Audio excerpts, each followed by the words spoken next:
The world didn't end with a bang. It ended with a wet, grinding sigh. One second, Sergeant Elias Vance was navigating the familiar, suffocating humidity of the triple canopy jungle, listening to the buzz of 1,000 insects and the distant rhythm of NVA logistical chatter, the very noise they were trying to map. The next, the ground beneath his boots liquefied and then simply vanished. It wasn't a booby trap, it was a geological anomaly exacerbated by years of tunnel digging and relentless monsoon rains. Elias hit the bottom hard, the impact driving the air from his lungs, his M16 clattering against stone before he could secure it. Dust, ancient and smelling of sulfur and wet clay, immediately choked the narrow shaft. He blinked, fighting the vertigo, his tactical light beam struggling to pierce the absolute blackness. Beside him, he heard the sickening sound of metal bending and a guttural curse that could only belong to Jensen, their heavy gunner. "Report," Elias rasped, the word tasting of grit and copper. Doc Rodriguez, always the calmest in chaos, immediately began assessing the shaft, his faint green chem light confirming the gravity of their situation. The roof was gone, sealed by tons of earth and rock, leaving a chaotic, jagged hole just wide enough for the four of them, Talon Squad, to have tumbled through. They were trapped, maybe 20 feet down, in what looked like an intersection of old colonial mining works and freshly dug VC transit tunnels. The air was already thin, heavy with the oppressive smell of decay and stagnant water. Sammy Dixon, the youngest and newest member, was hyperventilating, his light wildly scanning the slick, mud-caked walls. "We're buried, Sarge. We're deep, deep, deep." Elias ignored the panic, focusing instead on the silence. Above them, the noise of the jungle was completely muffled, a terrifying indicator of depth. They had been tracking a complex supply trail, the kind the enemy used for heavy munitions, and now they were beneath it. This wasn't just a hideout, this was infrastructure. Elias adjusted his pack, feeling the familiar, reassuring weight of the few magazines he had left. They were supposed to be in and out, observing, documenting. Now they were in the middle of the enemy's subterranean highway, and the only way out was to find an exit or carve one. Jensen groaned again, holding his left ankle. "It's twisted bad, Sarge. No clean break, but I can't put weight on it." Doc immediately moved to him, his hands professional and swift. Elias looked down the two potential routes branching off from their landing site. One was narrow, dry, and seemed to climb slightly. The other descended sharply, filled with a foot of black, silty water, and disappeared into a suffocating black void. They were in the guts of the earth, surrounded by a threat they couldn't see, and their visibility was limited to the weak, flickering beam of their battery-powered lights. The realization hit Elias with the force of a physical blow. They hadn't found the supply route had swallowed them whole. The clock on their survival, always counting down in the jungle, was now running at an accelerated pace, fueled by dwindling oxygen and the imminent threat of discovery. The descent into the lower tunnel was inevitable. The upward path quickly dead-ended against a solid wall of ironstone, likely the old colonial objective, making it impassable. The waterlogged tunnel, however, continued. Elias forced Dixon, despite the private's shaking hands, to take point. Fear was a terrible burden, but it could also be a sharp weapon if channeled correctly. Dixon, carrying the M79 grenade launcher, moved with the unnatural stiffness of a man expecting the floor to dissolve at any moment. The black water pulled at their boots, making every step a sucking effort. And the noise, that horrifying, unavoidable sloshing, felt deafening in the silence. Doc moved efficiently in the rear, providing cover for the injured Jensen, who was forced to lean heavily on the slick walls. The air grew heavier, tasting metallic and cold, devoid of the natural jungle smells. After perhaps 50 agonizing yards, Dixon whispering, his voice high and thin, "Sarge, lights out." Elias immediately cut his own beam, relying on the ambient, ghostly green glow of Doc's chem light stuck to Jensen's pack. They dropped into a low crawl, pushing through a section barely wide enough for a man's chest. This wasn't a hiking trail, it was a wormhole. They reached a small carved-out alcove.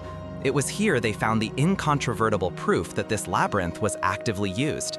Stacked, waterproofed crates of AK-47 ammunition, carefully oiled and ready for distribution.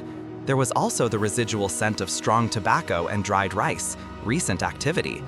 Elias ran his hand over the damp earth, finding a fresh boot print, slightly smaller than an American size 9. He signaled the others to huddle. "This is a main artery," Elias muttered, keeping his voice barely audible over the dripping water. "We bypass this stash. We don't touch it. If they find it disturbed, they'll lock this place down faster than we can blink." He pointed his light, briefly, precisely, at a deep score mark on the stone wall. It wasn't natural erosion, it was a directional marker, carved by someone intimate with the darkness. They were in a hostile, mapped environment. Doc pointed to a small, neatly coiled bundle of communications wire running along the ceiling.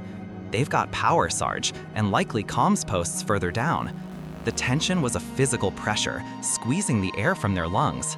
Elias knew they had mere minutes before the absence of their tracking signal on the surface would trigger an alert. They were already moving into offensive territory, but turning back meant suffocating beneath the rubble. Survival dictated forward momentum. They moved past the supply cache, their hearts thumping a frantic rhythm against their ribs. Elias switched his primary weapon from his suppressed Car-15 to his combat knife, sliding the razor-sharp edge from its sheath. In the close confines ahead, where visibility was measured in feet, a muzzle flash could be a death sentence, blinding the entire team and illuminating them perfectly for the enemy. They had to rely on the chill whisper of steel and the sheer discipline of silence, turning 4 frightened, trapped men into subterranean predators. The path ahead curved sharply, leading deeper still, and Elias could swear he heard, faint but distinct, the sound of water not dripping, but being steadily pumped. The environment demanded a complete tactical shift. In the jungle, the threats were often distant and obscured, relying on patience and sweeping arcs of fire. Down here, the enemy was inches away, and every confrontation would be a zero-sum, point-blank brawl. Elias led the way, navigating by touch more than sight, his senses heightening to an unbearable degree. He focused on the sounds the tunnel itself made, the subtle shifts in the flow of water, the way air moved over stone, the telltale vibration of footsteps on compacted earth. Dixon, still visibly struggling with the claustrophobia, kept bumping the ceiling with his head, each dull thud echoing far down the damp corridor. Elias stopped dead, holding up a clenched fist. He reached back and grabbed Dixon's shoulder, squeezing until the private whimpered, a clear warning to control his involuntary movements. "You make noise, Sammy. You die alone," Elias hissed, his voice so low it was almost inhaled. Dixon nodded frantically, tears wetting the mud on his face, but the message was received. The fear was now subordinate to the immediate, agonizing need for silence. They adopted a combat crawl, bodies pressed low, weapons held tight to the chest. Elias had Jensen and Doc cover his 6, using the sheer impossibility of movement to create natural choke points behind them. The tunnel opened into a slightly larger chamber, still small, but allowing them to stand upright for the first time since the collapse. The air quality here improved marginally, thanks to a primitive but effective ventilation shaft bored diagonally toward the surface. In the center of the chamber, 3 figures worked silently, illuminated by a single hooded lantern. They weren't soldiers in full kit, but engineers, dressed simply in dark clothing, setting what looked like carefully placed demolition charges, not offensive explosives, but defensive ones, intended to seal off sections of the tunnel against intrusion. They were unknowingly fortifying their own prison. Elias signaled for the silenced engagement. Dixon, his fear momentarily forgotten in the rush of pure survival instinct, took the left target, dropping his M79 and drawing his Ka-bar. Elias took the right. Doc, positioned near the entrance, covered the center target with his suppressed .45 sidearm. The 3 actions were almost simultaneous. The engineer on the right never heard the approach. Elias's knife found the soft spot beneath the ribs, silencing him instantly. The man on the left let out a muffled, dying gasp as Dixon executed a swift, clumsy, but effective cut across the throat. The engineer in the center, alerted by the sudden, brief sounds of struggle and the faint metallic tang of fresh blood hitting the dirt floor, managed to turn just as Doc fired. The suppressed pistol made a soft, sickening thwump sound, the heavy round impacting the man's sternum and dropping him without a fight. Total engagement time, 4 seconds. 3 enemies neutralized.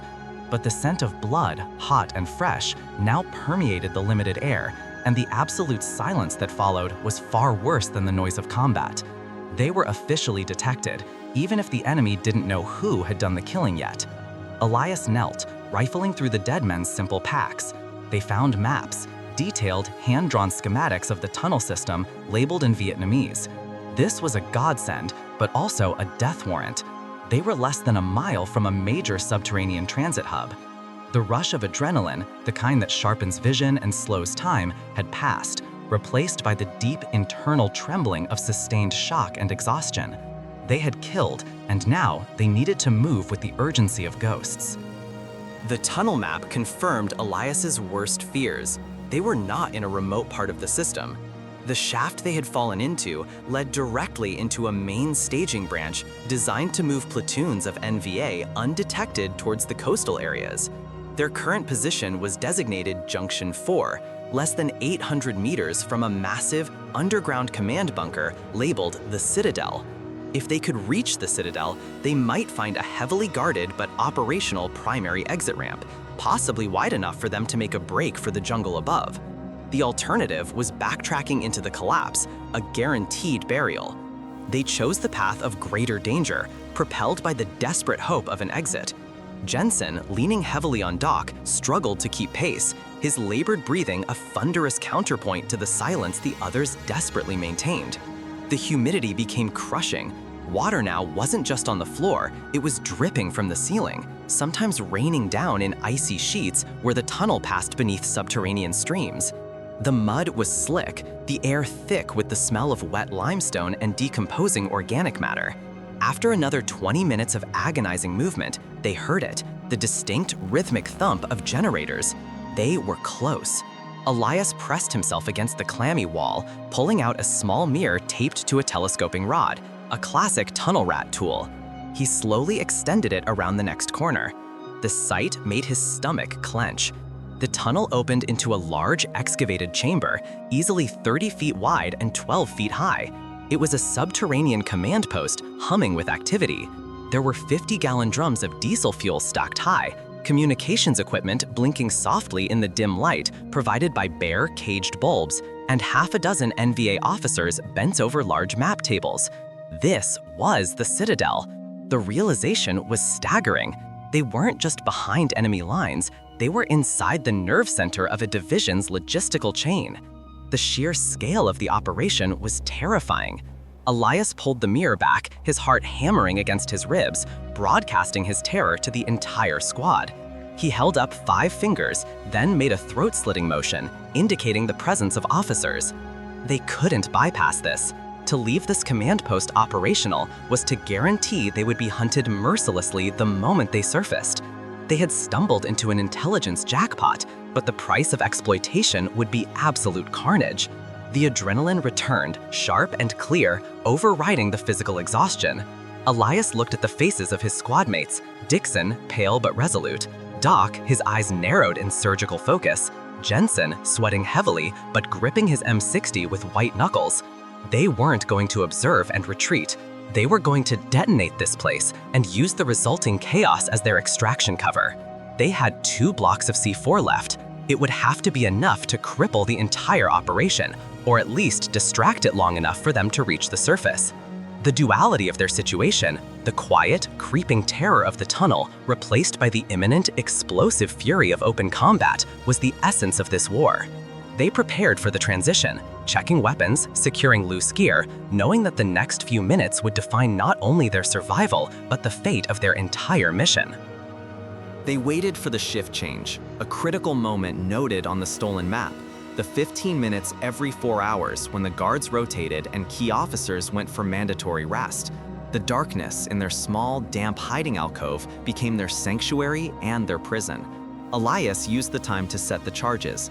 He divided the C4, placing 1 block beneath the stacked fuel drums near the back wall and the other on a vital communications junction box near the map table, setting both detonators for a staggered 5-second delay. The plan was terrifyingly simple: cause maximum damage, draw fire, and run towards the most likely escape route, a wide, heavily fortified ramp clearly marked on the map as the primary resupply entry point. Dixon, armed with his M79, would provide suppressing fire aimed at secondary illumination sources. Doc would cover Jensen, ensuring the heavy gunner could lay down sustained fire with the M60 once the chaos began. The delay was interminable, filled only with the sound of their ragged breathing and the distant rhythmic hum of the generator. When the moment arrived, signaled by the distinct shift in footsteps outside, Elias nodded once. He took the lead, moving with the practiced silence of a ghost, his suppressed rifle held high. He slipped around the corner, into the enormous command cavern. The air here was slightly drier, warmed by the machines, and smelled strongly of tobacco smoke and diesel. He pressed the button on the first remote detonator, then the second. 5 agonizing seconds. The first explosion was deafening in the confined space, a roar of compressed air and vaporized fuel. The diesel drums ignited instantly, throwing an immense, churning fireball of orange and black smoke that momentarily swallowed the back half of the cavern, incinerating 2 officers instantly. Before the sound could dissipate, the second charge detonated, shredding the communication equipment and sending shrapnel whistling across the room, killing 3 guards near the exit ramp. The cavern instantly plunged into a confusing blend of pitch black and terrifying flickering firelight. Pandemonium erupted. The NVA troops were caught completely unaware, scrambling for rifles, tripping over burning equipment, and shouting commands in panicked Vietnamese. Doc and Jensen opened fire simultaneously, the heavy M60 ripping into the center of the panicked formation, carving a path toward the exit ramp. This wasn't a fight, it was an execution in a burning, enclosed space. Elias fired targeted bursts, dropping anyone attempting to get to the fire extinguishers or flank their position. The heat was immediate and searing, baking the moisture from the air. Dixon, fighting his fear with sheer animal rage, fired 2 tear gas grenades from his M79 toward the remaining unengaged NVA in the far corners, further complicating their response. But as they pressed forward, a volley of organized return fire erupted from a reinforced machine gun nest they hadn't seen tucked into a corner near the ramp. Jensen took a hit to his shoulder, dropping his weapon with a howl of pain. Doc instantly pivoted, shoving Jensen toward the ramp entrance while simultaneously laying down covering fire with his 45. The weight of the world, the terrifying speed of life and death, crashes down in moments like these. We talk about right and wrong in the comfort of daylight, but when the oxygen is burning up and the only goal is the next breath, do morals even matter? Does saving the mission outweigh saving the man? Or is the only measure of a good soldier the length of his commitment to his squad mates, regardless of the objective? I want to ask you, in the absolute dark, when the enemy is everywhere and survival is measured in seconds, what sacrifice are you willing to make to save one of your brothers, even if it jeopardizes the entire escape? Share your thoughts below about where the line of survival ends and desperation begins. The sustained fire from the NVA machine gun nest halted their momentum instantly. The M60, which had been their lifeline, lay smoking on the ground near Jensen's feet. Doc, ignoring the whistling rounds impacting the concrete around him, dragged Jensen into the partial cover of a half-destroyed map table. Elias realized the tunnel system was now actively sealing itself around them. The NVA, having recovered from the initial shock, began flooding the cavern from 2 secondary tunnels they hadn't mapped, desperate to extinguish the blaze and neutralize the infiltrators. They were caught in the killing zone. The machine gun rounds, heavy tracers carving luminous streaks through the smoke, were concentrating on the ramp entrance, their only way out. Elias had to suppress that position immediately. He reloaded his rifle, the fresh magazine feeling slick with sweat, and signaled Dixon to provide counter-suppression fire. Dixon, despite his earlier fear, moved with a sudden, desperate focus, firing single, well-aimed shots from his rifle toward the muzzle flashes of the incoming enemy troops. Elias, utilizing the thick smoke and the distracting glare of the burning fuel drums, sprinted low and hard along the periphery of the chamber, attempting to gain an angle on the machine gun nest. The roar of the fire and the echoing gunfire was so intense that his eardrums felt stretched taut, threatening to rupture. He could taste burnt powder and his own fear. He reached the edge of the cavern, pressing against a cold, damp storage wall directly opposite the machine gun nest. The crew was fully focused on the entrance ramp, oblivious to his flanking movement. He had a clear shot, but engaging with the rifle would draw immediate, massive return fire. He reached into his pack and pulled out his last fragmentation grenade. The pin felt icy cold and slick in his trembling fingers. He took a deep breath, counting the seconds, estimating the trajectory, knowing this had to be perfect. Too short and it was useless. Too long and it gave the enemy time to react. He pulled the pin, waited exactly 2 agonizing seconds for the fuse to burn, and launched the grenade hard and low across the chamber floor. The resulting detonation was compact and violent, muffled slightly by the surrounding stone, but devastatingly effective. The machine gun stopped abruptly, replaced by screams and the metallic screech of the weapon tumbling over. The path to the ramp was clear, but only momentarily. "Go, go, go!" Elias screamed into the cacophony. Doc, half carrying the injured Jensen, stumbled toward the ramp. Dixon covered their entry, firing short, controlled bursts until they were through the entrance. Elias was the last man through, turning quickly to fire a final volley into the surging NVA troops who were now charging through the smoke. He slammed the heavy steel blast door of the ramp entrance shut and quickly secured the massive locking bar.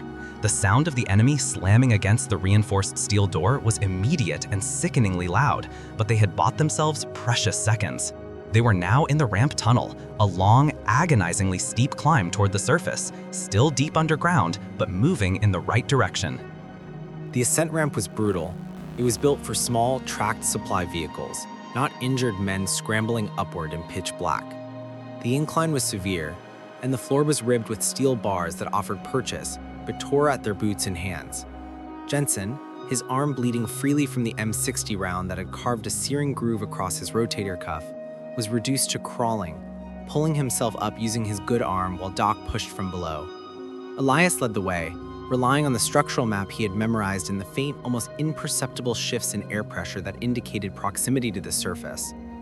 The pressure behind them intensified. The NVA were resourceful. They didn't breach the blast door, they bypassed it. Elias heard the distinctive sound of pneumatic drills biting into the thick earth just above the sealed entrance. They were digging lateral tunnels, attempting to cut off their retreat. Their escape window was rapidly shrinking. The exhaustion was setting in, deep and bone-aching. Elias felt the corrosive burn of lactic acid in his legs and the dizzying effects of oxygen deprivation. Their movements were becoming slow, sloppy, fueled only by the sheer animalistic terror of being entombed. They had been fighting and running for over an hour now, nearly all of it in the dark, suffocating confines of the enemy's lair. Dixon, whose fear had morphed into a quiet, focused determination, was now carrying the bulk of their remaining ammunition and covering the rear with uncanny calm. The boy had found his center in the absolute chaos. They moved past several side tunnels marked on the map as observation posts. Elias kept his weapon aimed high and low, expecting an ambush at every turn, relying on their speed to keep them ahead of the pursuit. Doc, sweat streaming down his face, kept whispering reassurances to Jensen, his medical kit long depleted of anything useful for major trauma. He could only offer pressure and grim encouragement. The lack of air was the worst enemy. Every inhale was insufficient, every gasp bringing only the stale, heavy odor of dirt and machine oil. Elias checked his watch. They were maybe 20 minutes ahead of the enemy, but 20 minutes in this terrain was nothing. He reached a point where the ramp ceiling was suddenly reinforced with heavy, untreated timber, a sign they were nearing the surface layer of soil where the tunnel structure required more shoring. He stopped, holding up a shaking hand. He could hear the sound of shovels scraping earth directly above them, frantic digging. They were directly under the surface, but likely under a guarded area. He checked the map again. This section was designated as Logistical Loading Base C, a remote staging area, heavily guarded but offering the shortest path to open jungle. He pulled out the second, smaller block of C4, meant for emergencies. This wasn't an emergency, this was their last chance. "We blast through," Elias whispered, his voice ragged. "We go up hot. Dixon, you drop back 30 feet. When I blow, suppress the hole from below. Keep their heads down. Doc, be ready to haul Jensen out the second the dust clears. We move fast, find cover, then we run like hell until we hit the predetermined extraction point." The plan was insane. They were trading the relative safety of the tunnel for an explosive emergence into an enemy position. But Elias saw no other way. The NVA were closing the net. The C4 charge was small, perhaps too small to create a sustainable breach, but the detonation was tremendous. The explosive force found the path of least resistance, the loose earth above the timber shoring, and vented upwards with a violent roar. For a terrible moment, the entire ramp tunnel threatened to collapse. Debris, hot earth, wood splinters, and choking dust rained down on them. Elias, shielded partially by a jutting rock, felt the pressure wave slam into him, momentarily deafening him. The silence that followed the blast, before the shouts began, was profound and frightening. When the dust partially cleared, a jagged, smoky hole opened above them, revealing a patch of searingly bright midday light, the overwhelming contrast instantly blinding. Elias didn't hesitate. He scrambled up the remaining rubble, clawing his way through the fractured timbers and broken earth. He emerged, gasping, into a scene of chaotic normalcy. They had surfaced directly in the middle of a small NVA encampment, a logistical bay, precisely as the map had indicated. 3 tents, a field kitchen, and, most critically, a heavy truck being loaded with crates of mortar rounds. Around the truck, 6 NVA troops, caught completely off guard, were staring up at the billowing cloud of dust and the hole that had materialized in their staging area. They were armed but momentarily paralyzed by the shock of the blast. This was the moment of maximum danger and maximum opportunity. Elias immediately opened fire, emptying half a magazine into the nearest enemy soldiers. Doc was right behind him, pushing Jensen up and out, using the heavy M60 round he had recovered as an improvised club to smash the knee of an advancing enemy soldier. Dixon, true to his word, had held back, and the moment Elias and Doc were out, he began firing suppressed rounds up into the breach, eliminating 2 more enemy soldiers who were attempting to flank the hole from the jungle edge. The transition from the black, claustrophobic combat of the tunnels to the blinding open-air fight was jarring. The jungle air was suddenly thick and humid, not stale, but the smell of burnt powder and diesel now mixed with the sweet, cloying scent of tropical foliage. The fight was over in 40 seconds. The NVA were scattered. The logistical bay turned into a smoking tableau of destruction. The key was the mortar rounds piled high on the truck.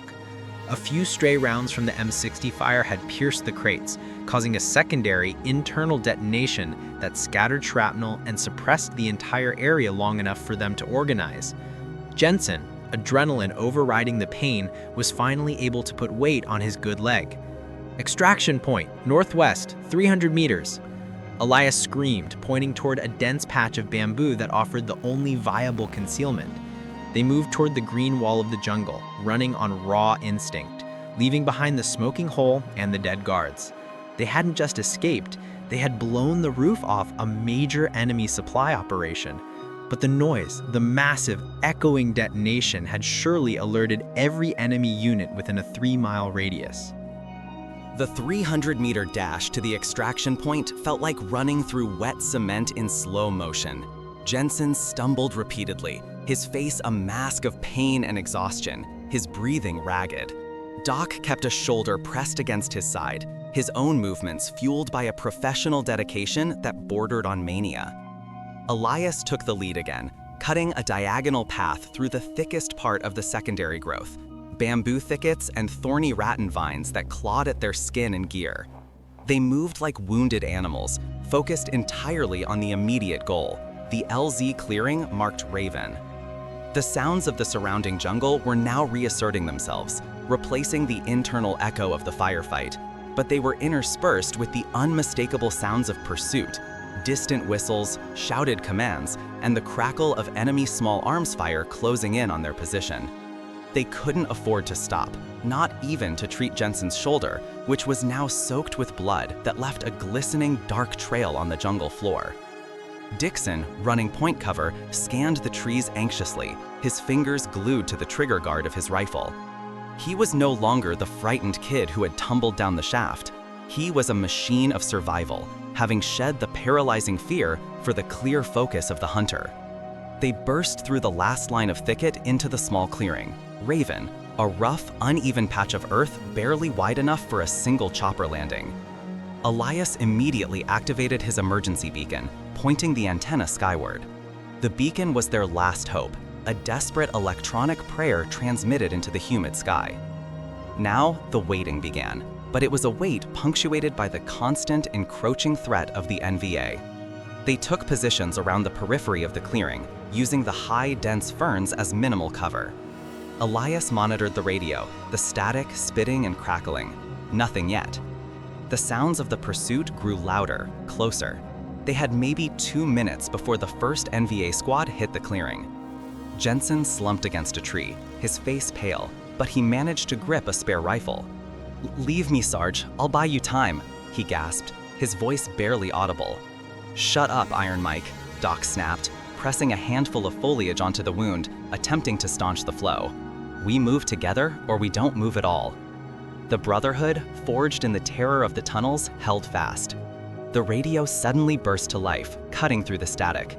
A heavy, rolling roar.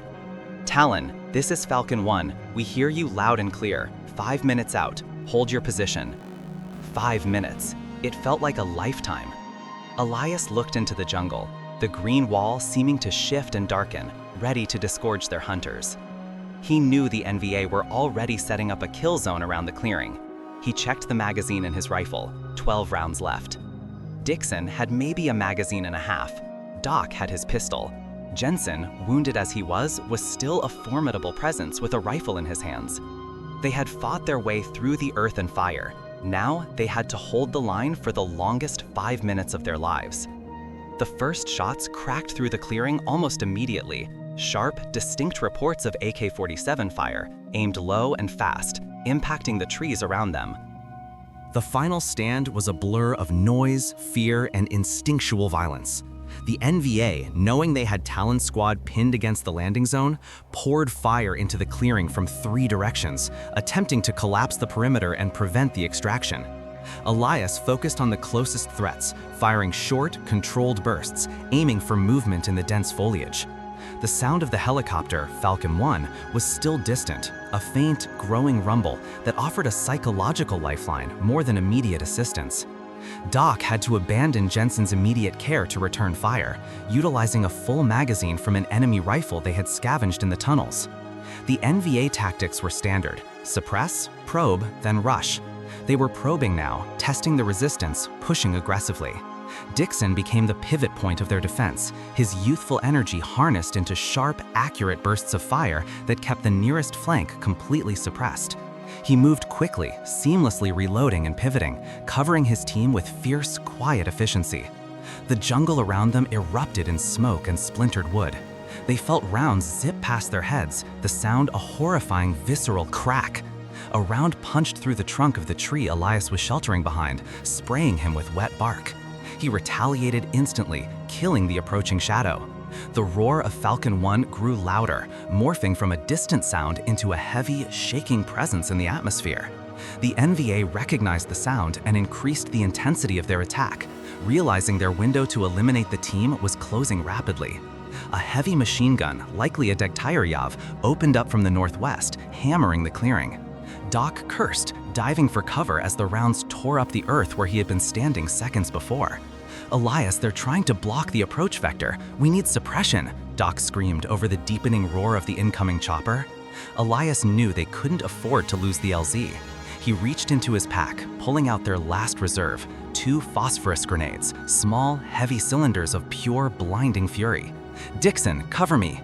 Elias stood, exposing himself fully to the incoming fire, drew back his arm, and lobbed both grenades toward the source of the heavy machine gun fire.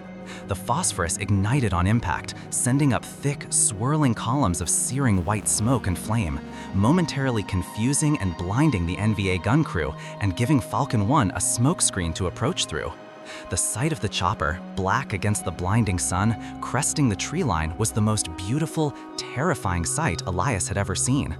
The big bird didn't hesitate. The pilot, clearly a veteran, slammed the collective down, dropping into the clearing with reckless speed, the rotor wash tearing at the ferns and debris, sending clouds of dust and smoke swirling around them. The ramp dropped immediately. "Get on, go!" Elias yelled, providing covering fire as Doc and Dixon bodily dragged the staggering Jensen onto the ramp. Elias was the last man, sprinting low across the exposed ground, throwing himself onto the metal deck just as the chopper pilot pulled pitch, lifting them violently out of the kill zone.